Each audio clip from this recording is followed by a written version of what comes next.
at the world globally, not just driving impact on a corporate level, it's also the individuals in our communities who are making a difference. And one of those incredible individuals is here with us today, and it's Berla. And Berla is doing some wonderful things in Ghana to empower young women in your home country. Talk to us about what exactly you're doing for the young women of Ghana.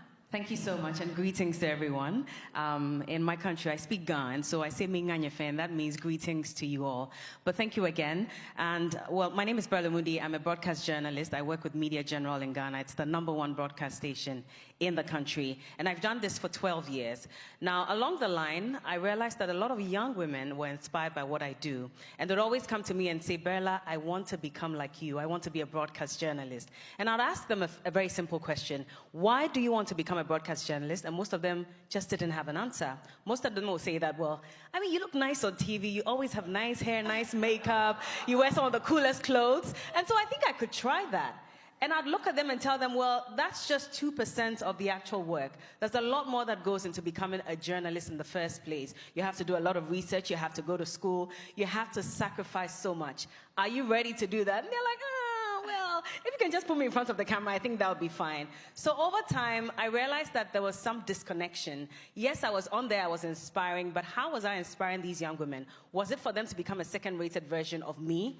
Or did I have to find a way to help them to discover their true potential and their talent so they can become the first-rated version of themselves? So I started the Be You by Berla Mundi Foundation. I say thanks to God for that. I woke up one morning and it just dropped in my spirit, and I wrote it down and I started. And what I decided to do was take along with me some professionals who have done really well in various fields of endeavor to, visit the campuses, have conversations, deep conversations with these young girls and boys as well, to let them understand that if you really want to become successful in life, you first of all have to identify what your purpose is on earth and walk in that purpose. So you don't have to be a Berla Mundi at all costs just because you think it's nice and glamorous to be on TV, but you can become the best version of yourself if you have to be a doctor, if you have to be a designer, or whatever it is that you have to be. And I've run this project for 5 years. I've discovered quite a number of young women. In fact, the team I work with all came from my project. I met them on the campuses. I have producers on board. I have just incredible young women who are working with me.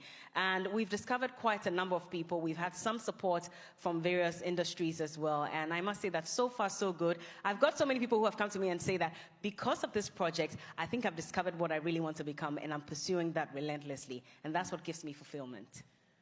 Wow. I love when people say, oh, your job is so glamorous. I'm like, I don't own any of these clothes. And I was at a courthouse all day yesterday from 5 a.m. to 7 and doing my best to try to be there for my kids. We're all just trying to do the best job we can. It's like the iceberg metaphor. Change can also just start with the smallest of things. I do want to give you guys each a moment because we are running out of time. I could talk to them all day. But a rapid fire sentence to this question is that what's the greatest power that consumers have and should lean into to drive change in the world?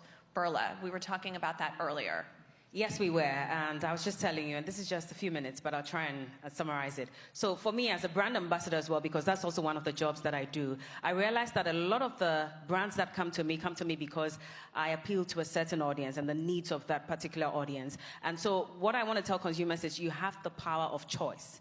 And that's for you to decide. So if a brand does not necessarily speak to your interests, your values, how you intend for them to support society, and in my case, support young people, then you have that choice to skip and move on to the next one. And that's the way these brands would learn to do things the right way. And so as a consumer, always remember that you have that power of choice. And that's what I also do, which is why the brands come to me, because I appeal to younger people. Young people require support. And Africa has the youngest population. In the next couple of years, we're all going to be looking to Africa for human resource because we have it all.